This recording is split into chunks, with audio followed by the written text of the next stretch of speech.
दोनों आई सेम होने चाहिए और एक्सिस भी सेम होना चाहिए। जैसे मैं समझा रहा हूं, look here, I am taking some example to make you understand.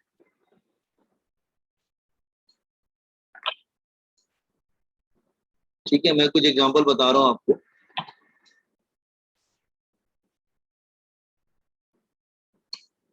No, look here, अगर सपोज कर लो मैं रिंग लेता हूं, सो आप कहेंगे सर रिंग का तो मोमेंट ऑफ इनर्शिया हमको मालूम है, रिंग का मोमेंट ऑफ इनर्शिया क्या होता है, दैट इज मास m है और r रेडियस है। तो रिंग का मोमेंट ऑफ इनर्शिया क्या होता है, दैट इज mr²। तो आप क्या कर सकते हैं, दोनों आई को फिर से सेम कर सकते हैं। कैसे? इसका mr² और ये जो ऊपर इसका mk² आया था, मतलब सर्कुलर मोशन में जब अज्यूम किया था mk², दोनों को इक्वल कर सकते हैं। ठीक है, दोनों आई सेम होते हैं, mk², तो m विल गेट कैंसिल, तो k की वैल्यू क्या आ जाएगी, that is equal to r। अगर मुझे डिस्क के केस में करना है तो मैं किसी भी फॉर्मूले को, आई के फॉर्मूले को mk² रख सकता हूँ। Let's say it's a disc, हाँ ये डिस्क है, let's say it's a disc, m mass है और r जो है वो रेडियस है। तो डिस्क का क्या था, हाफ m r²। तो आप दोनों आई को सेम कर सकते हैं, that is half m r² और इसका mk²। तो m और m कैंसिल हो जाएगा, तो k की वैल्यू क्या आ जाएगी, r/√2। Are you getting? इस तरह से आप किसी का भी आई सेम कर सकते हैं बेटा। जैसे मैं दूसरा एग्जांपल लूं, रुकिए, अगर मैं सॉलिड स्फीयर का एग्जांपल लूं, सॉलिड स्फीयर, तो सॉलिड स्फीयर आपको मालूम है कि सॉलिड स्फीयर का दैट इज, सॉलिड स्फीयर का जो होगा दैट इज इक्वल टू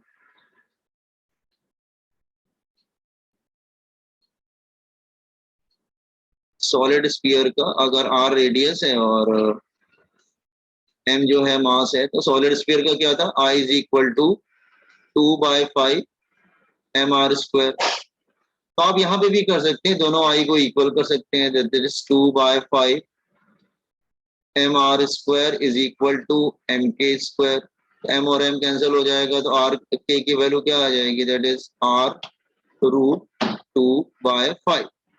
तो इसका मतलब हमने तुमको क्या सिखाया कि जब भी वो रेडियस ऑफ गायरेशन को फाइंड आउट करने को बोलेगा तो तुम क्या करोगे, आई की वैल्यू क्या रख दोगे, mk² और k निकाल लोगे। k is the radius to find radius of gyration, to find radius of gyration.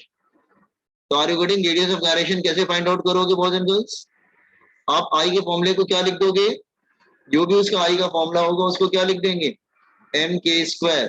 तो m और m कैंसिल हो जाएगा, मास तो कैंसिल हो जाएगा और आपको क्या मिल जाएगा, k की वैल्यू मिल जाएगी, that is the radius of gyration. तो ये क्लियर हुआ कि रेडियस ऑफ गायरेशन कैसे फाइंड आउट करेंगे आप लोग? एवरीबॉडी गॉट इट ना? आई को क्या लिख देंगे, mk² और m और मास मास कैंसिल करके आप k की वैल्यू फाइंड आउट कर लेंगे। Is it clear? Got it? So the copy down this one कि आई सर ने ये 2-3 एग्जांपल कैलकुलेट कर लो, सॉरी अपने बुक में लिख लीजिए ताकि आपको याद रहेगा कि सर ने बताया था कि रेडियस ऑफ गायरेशन कैसे फाइंड आउट करें। तो जब भी न्यूमेरिकल में, कॉम्पिटिटिव में, बोर्ड्स में जब भी वो बोलेगा radius of gyration word use करेगा, तो तुम समझ जाना कि आई की जगह मुझे आई की वैल्यू को mk² लिख, ठीक है, दोनों को इक्वल कर देना, m मास मास कैंसिल हो जाएगा और k की वैल्यू मिल जाएगा। Is it clear to you? समझ में आया ना? Copy on this 3 example. इस तरह तुम किसी भी फॉर्मूले को कर सकते हो, एनी फॉर्मूला आप उसको mk² लिख सकते हैं, मास कैंसिल करके k निकाल लीजिए। Got it? Copy on this 3 examples.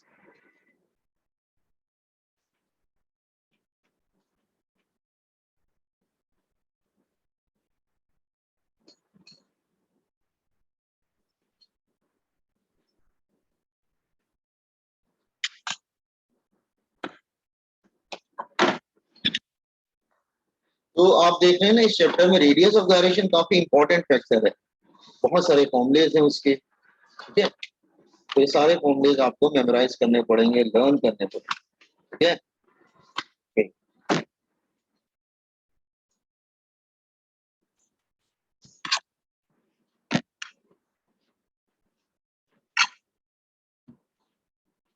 Once you complete, inform me. Sir वो रेडियस ऑफ गायरेशन का डेरिवेशन भी आ सकता है? नहीं, डेरिवेशन नहीं आता. हाँ, डेफिनेशन आता है एग्जाम में. Derivation will not come. They will ask definition. Boards में डेफिनेशन आता है. तो डेफिनेशन आएगा तो फिर आपको ये बताना पड़ेगा डेरिवेशन कहाँ है बेटा. बस दोनों के फॉर्मूले को इक्वल कर दिया गया है, तो आ सकता है बोर्ड्स.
कंप्लीट करिएगा, मुझे बताइएगा, फिर पढ़ाना स्टार्ट करें.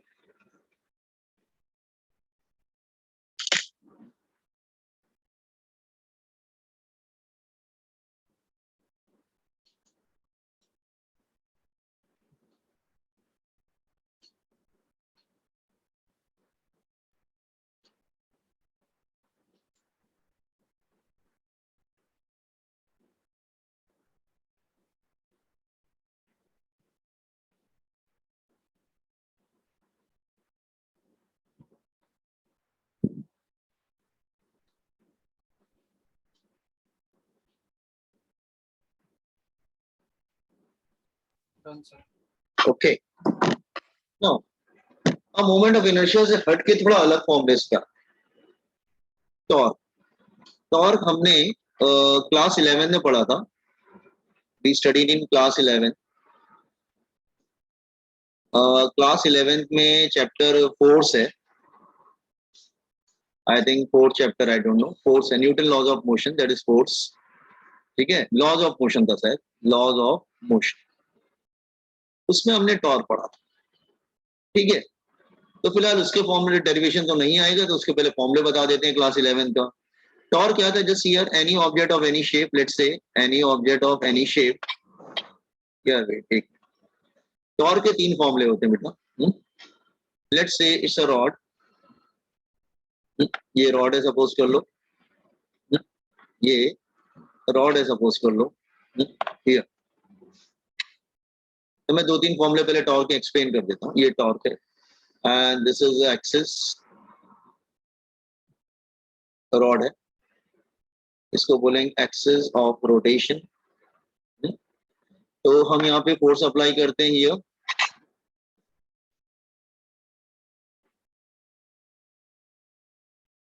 और ये जो है वो परपेंडिकुलर डिस्टेंस है यहाँ पर 90 वाला परपेंडिकुलर डिस्टेंस. तो टॉर्क एक्सियल वेक्टर था, टॉर्क का डायरेक्शन किधर था? इन दिस वे.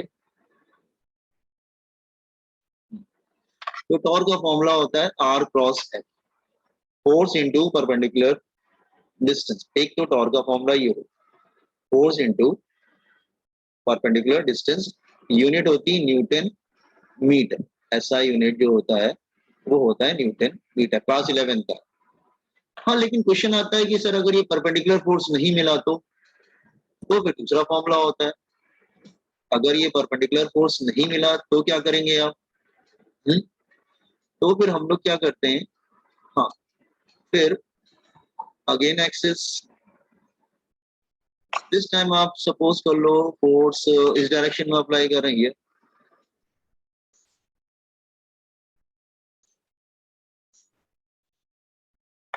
ये एक्सिस ऑफ रोटेशन है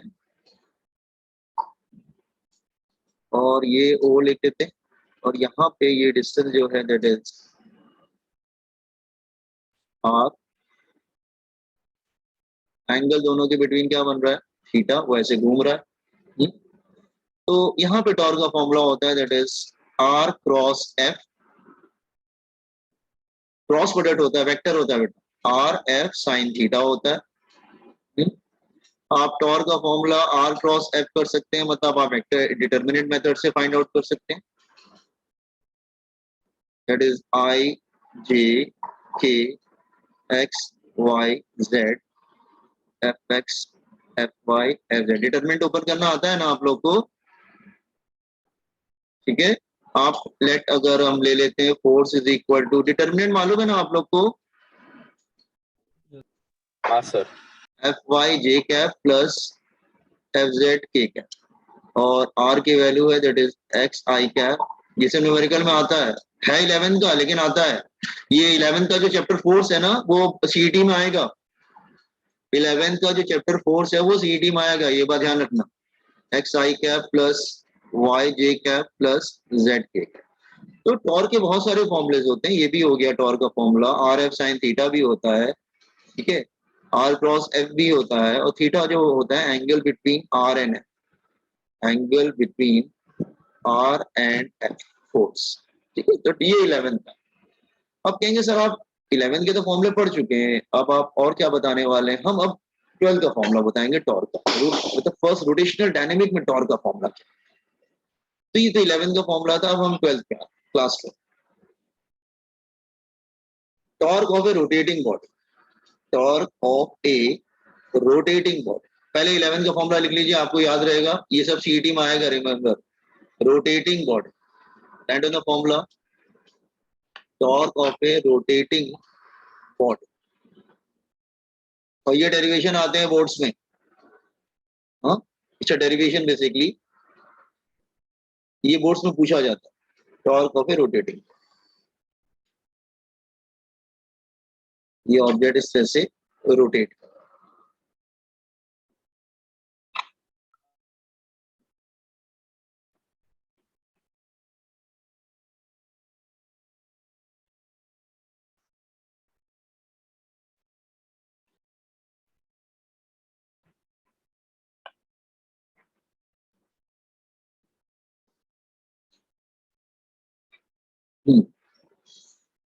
टॉर्क का जो डायरेक्शन होता है बेटा एक्सिस के अलोंग होता है, टॉर्क एक्सियल वेक्टर होता है, एक्सियल वेक्टर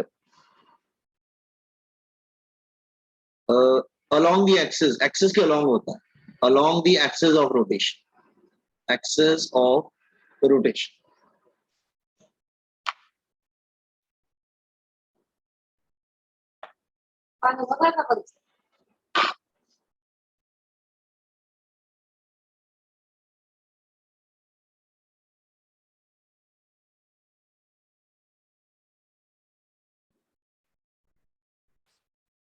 जस्ट कंप्लीटेड। तो मैं आपको 12 का बताता हूँ, torque of a rotating body, ये पेज नंबर 17 पे दिया हुआ।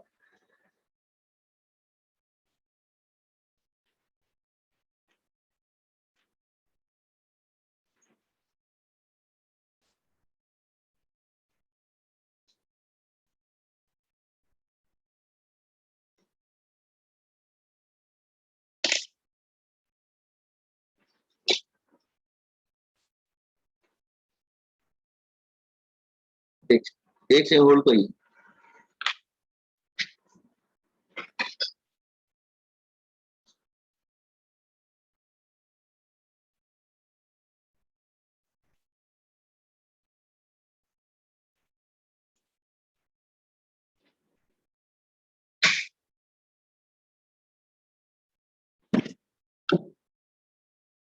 हाँ, स्टार्ट करें हम लोग।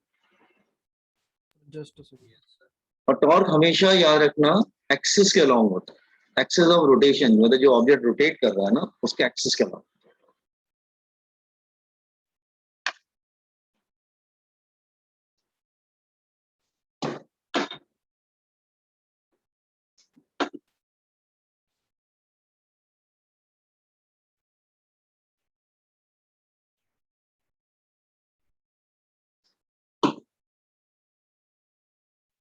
Yes, sir. Sir. Now, torque of a rotating body. Look here. Let's say any object of any shape, कोई भी ऑब्जेक्ट कोई भी शेप का है, ठीक है, और ये इसका axis of rotation, any object of any shape,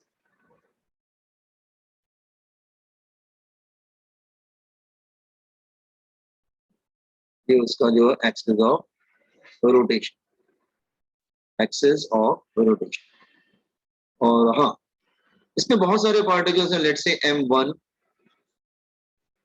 M2, M3 और एक लास्ट ले लेते हैं Mn।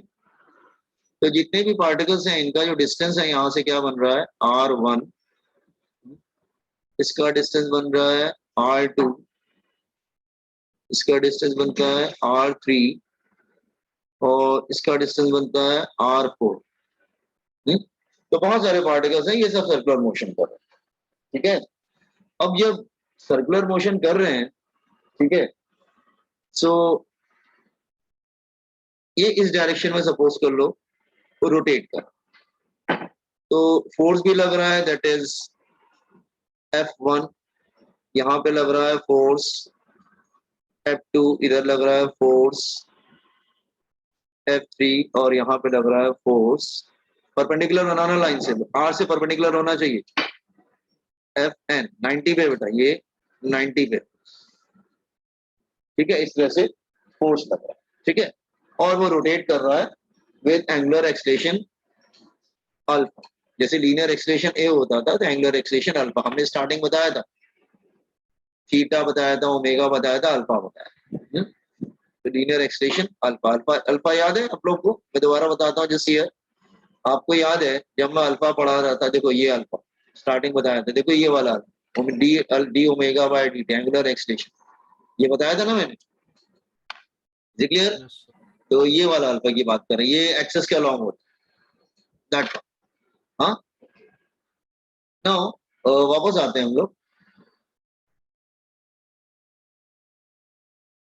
With angular acceleration alpha. तो एक काम करते हैं, बहुत सारे पार्टिकल्स हैं तो हम लोग क्या करते हैं, एक पार्टिकल का निकालते हैं और सिमिलरली करके सारे पार्टिकल के लिख के ऐड करते हैं। तो पहले हम लिखते हैं for particle M1, for particle M1, तो उसका टॉर्क क्या होगा, टॉर्क का फॉर्मूला क्या है, फोर्स इनटू परपेंडिकुलर डिस्टेंस, ये 90 वाला डिस्टेंस है, force into perpendicular distance from axis. Force को क्या लिख सकते हैं, मास इनटू एक्सेलरेशन, तो फोर्स हो जाएगा मास इनटू एक्सेलरेशन। टॉर्क का फॉर्मूला ले लिया पहले हमने, ये वाला फॉर्मूला देखो, फोर्स इनटू परपेंडिकुलर डिस्टेंस, ये वाला। तो फॉर्मूला ले लिया फोर्स इनटू परपेंडिकुलर डिस्टेंस, तो फोर्स को क्या लिख दिया, मास इनटू एक्सेलरेशन। अच्छा, एक्सेलरेशन और उसमें क्या रिलेशन था, a is equal to r alpha, याद है हमने बताया था, s is equal to r theta, v is equal to r omega, a is equal to r alpha, s की जगह थीटा आता था, वी की जगह ओमेगा आता था, ए की जगह अल्फा आता था। लीनियर क्वांटिटीज और एंगुलर क्वांटिटीज में रिलेशन क्या था, a is equal to r alpha, is clear that, ठीक है। सो बेसिकली हमने रिलेशन यूज कर लिया, a is equal to r alpha, आपको याद है पहले कराया था मैंने ये, ठीक है, स्टार्टिंग में किया हुआ, दिखाऊंगा आपको, वी डिड दिस वन, ठीक है।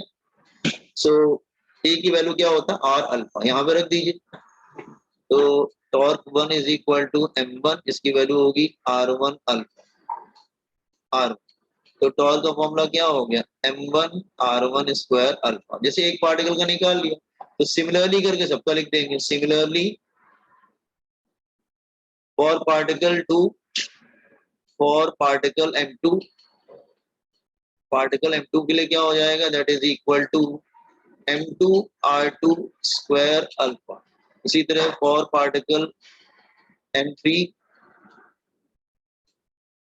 That is M3 R3 square alpha, इस तरह से चलता रहेगा। तो for nth particle, for particle Mn, तो क्या हो जाएगा, that is Mn Rn square alpha. तो टोटल टॉर्क क्या आएगा, सबको ऐड कर देंगे, total torque of rotating body, of rotating body, पहले इंडिविजुअल निकाल लिए सबके, एक निकाला उसके बाद सबको उसी तरह लिख दिया, total torque of rotating body. तो सारे टॉर्क को क्या करेंगे, ऐड कर देंगे।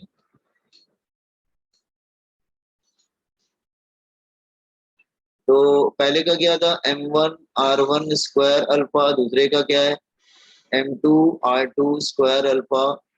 इस तरह से चलता चला जाएगा। लास्ट का क्या होगा, mn स्क्वायर अल्फा।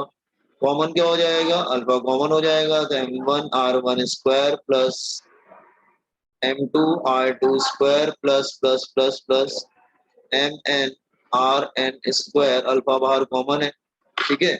अच्छा, ब्रैकेट पार्ट कैसे दिख रहा है, ये तो मोमेंट ऑफ इनर्शिया दिख रहा है, समेशन ऑफ mr स्क्वायर। और ये किसका फॉर्मूला होता है, ये तो मोमेंट ऑफ इनर्शिया का फॉर्मूला था, हमने आपको बताया था mr स्क्वायर। तो फिर ये मोमेंट ऑफ इनर्शिया हो गया I इंटू अल्फा। तो ये बहुत ही इंपॉर्टेंट फॉर्मूला है टॉर्क का। ये किसके एनालॉजस है, फोर्स के एनालॉजस है। आप कहेंगे कैसे सर, जैसे फोर्स में होता है ना, देखो मैं समझा रहा हूँ, जैसे फोर्स में होता है that is mass into acceleration. तो फोर्स की जगह टॉर्क आता है, और मास की जगह आई आता है, और ए की जगह अल्फा आता है। तो force equal to mass into acceleration की जगह torque is equal to I into alpha. Force की जगह हमेशा टॉर्क आए, ये बात रहे। मास की जगह हमेशा आई रहता है, ए की जगह अल्फा, एस की जगह थीटा, वी की जगह ओमेगा। तो are you getting this derivation, torque of a rotating body, ठीक है। तो ये बिल्कुल इसके टॉर्क, जो जो इसका लीनियर मोशन में फोर्स होता है, लीनियर मोशन में फोर्स होता है, लेकिन रोटेशनल मोशन में फोर्स की जगह टॉर्क हो जाता है। रोटेशनल मोशन में फोर्स की जगह टॉर्क हो जाता है। They are analogous. समझ में फॉर्मूला कैसे आया। तो डेरिवेशन ज्यादा मुश्किल नहीं है, थोड़ा सा ट्राई, एक बार प्रैक्टिस करेंगे तो हो ही जाएगा आपसे, ठीक है। Completed. Torque of a rotating body, जो जो फोर्स की जगह लीनियर मोशन में होती है ना, वही टॉर्क की जगह रोटेशनल मोशन में होती है। तो फोर्स की जगह टॉर्क आ जाए, मास की जगह आई और ए की जगह अल्फा, तो torque is equal to I alpha हो जाए।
कंप्लीट किया आप लोगों ने? Yes, sir.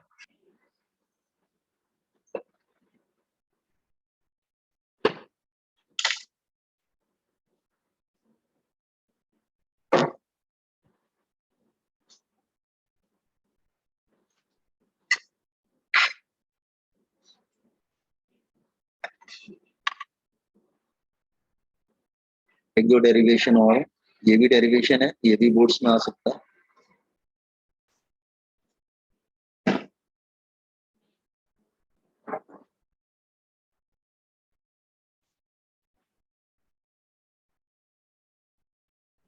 ये पहला चैप्टर ना थोड़ा सा ना लेंदी भी है और दिमाग लगाने वाला।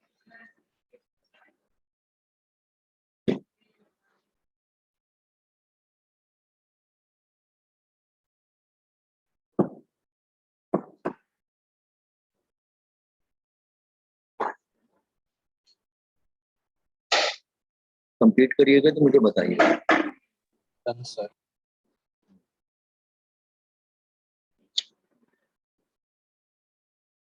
क्या मैं नया डेरिवेशन स्टार्ट करूंगा दूसरा वाला? ये पेज नंबर 13 पे है आपके बुक में।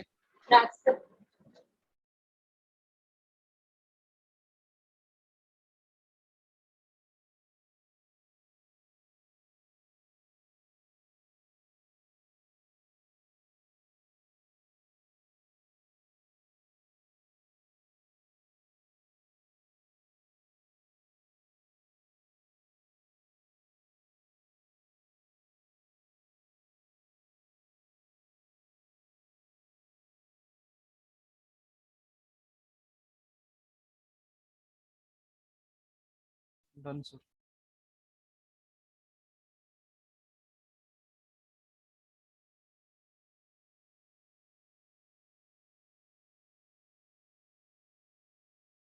Done, sir.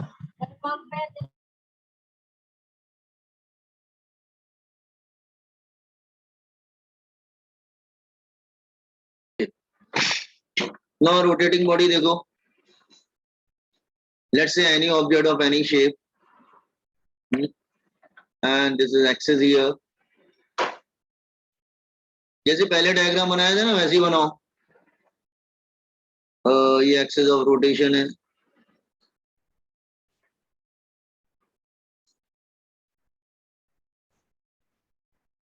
ओके, ये axis of rotation. Let's say ये रिवॉल्व कर रहा है with angular velocity omega. Let's say बहुत सारे मास ले लेते हैं, m1 m2, जैसे पहले किया था वैसे ही करना है, m3 mn, ठीक है। और इसका जो रेडियस है दैट इज r1, इसका जो रेडियस है that is r2, here radius is r3 and here radius is r4। Velocity जो है ना v1 v2 v3 and vn। Velocity भी परपेंडिकुलर रहती है सर्कुलर मोशन में। सर्कुलर मोशन है, वेलोसिटी और रेडियस 90 पर होते हैं, मालूम है ना। सर्कुलर मोशन में जब कोई पार्टिकल सर्कुलर मोशन करता है तो वेलोसिटी और रेडियस दोनों 90 डिग्री पर रहते हैं। नो, तो for particle m1, for particle m1 तो काइनेटिक एनर्जी फर्स्ट पार्टिकल का क्या होगा, half m1 v1 square. Kinetic energy formula तो हमको बहुत पहले से मालूम है। रिलेशन यूज करो, v is equal to r omega. जैसे हमारे पास फॉर्मूला था ऐसे रिलेशन हमारे पास बहुत सारे थे, ऐसे equal to r theta, v is equal to r omega, a is equal to r alpha. तो हमने सेकंड वाला यूज किया, v is equal to r। तो ये क्या हो जाएगा, हाफ m1, ये हो जाएगा r1 ओमेगा स्क्वायर, तो हो जाएगा half m1 r1 square omega square. हाँ, तो इस तरह से फॉर पार्टिकल m2 सिमिलरली करके लिख लेते हैं। Similarly for particle m2, particle m2 के लिए क्या हो जाएगा, सेम आएगा, काइनेटिक एनर्जी ये काइनेटिक एनर्जी 1 है सपोज कर लो, तो काइनेटिक एनर्जी 1 ये आ गया, तो काइनेटिक एनर्जी 2 क्या होगा, दैट वही आएगा, सीधे बस एम एम 1 की जगह 2 कर दोगे, आम omega square for particle m3, इस तरह से हो जाएगा। उसके बाद ऐड कर देना हमको for particle m3, kinetic energy third particle क्या होगा, half m3 r3 square omega square, और for nth particle, for particle mn, kinetic energy n half mn rn square omega square. ठीक है, इस तरह से हमारा हो जाएगा।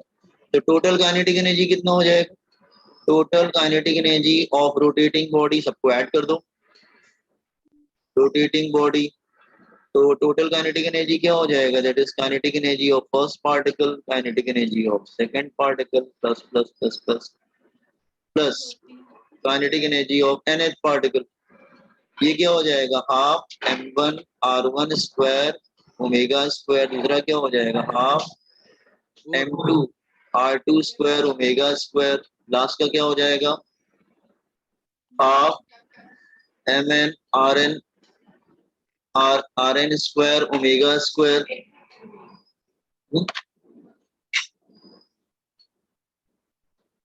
ओमेगा स्क्वायर हाफ कॉमन ले लो, और ओमेगा स्क्वायर कॉमन ले लो, तो ब्रैकेट में क्या आएगा, m1 square m2 r2 square plus plus plus mn rn square, omega square common ले लो, तो ओमेगा स्क्वायर अगर कॉमन ले लेंगे तो ब्रैकेट का पार्ट क्या आ जाएगा, तो मोमेंट ऑफ इनर्शिया आ जाएगा, that is summation of mr square. तो आई क्या होता है, that is moment of inertia, that is mr square. तो फॉर्मूला क्या आ गया, half I omega square, kinetic energy rotation. एक मिनट का, मैं थोड़ा आवाज बंद कर दूं।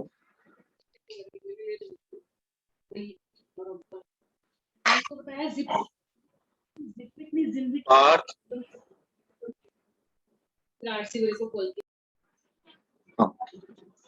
No, kinetic energy of a rotating body, ये किसके एनालॉजस है,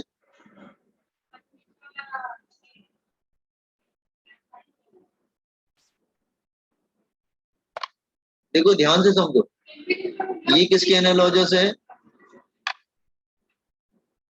kinetic energy rotation is analogous to kinetic energy translational, जैसे यहाँ पे होता है काइनेटिक एनर्जी का formula half m b square, तो यहाँ पे होता है m की जगह i आ जाता है, v की जगह ओमेगा आ जाता है, हाफ आई ओमेगा स्क्वायर। तो मास की जगह जो है ना, मतलब समझ में आ रहा है ना आपको कैसे रिप्लेस हो रहे हैं फॉर्मूलेस, तो जैसे वहां पे होता था काइनेटिक एनर्जी ट्रांसलेशनल, क्या और टी फॉर ट्रांसलेशनल क्या होगा, हाफ एम वी स्क्वायर, तो उसकी जगह पे काइनेटिक एनर्जी रोटेशनल आ जाता था, रोटेशन, एम की जगह आई आ जाएगा और बी की जगह ओमेगा आ जाएगा, हाफ आई ओमेगा स्क्वायर। तो एक्चुअली दोनों दोनों एनालॉजस होते हैं किसी, एम की जगह हमेशा आई आता है, बी की जगह ओमेगा आ जाता है, एनालॉजस। समझ में आया derivation, competence derivation, kinetic energy और rotating body.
Done, sir.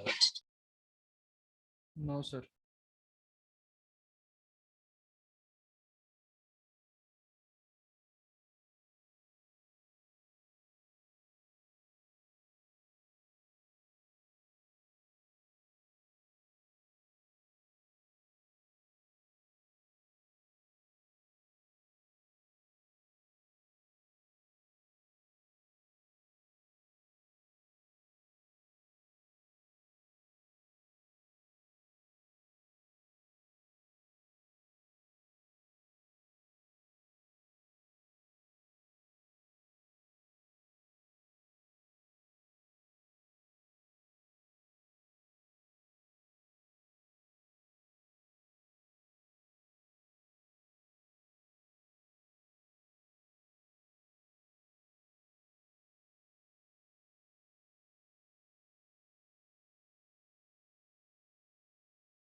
Sir, scroll down.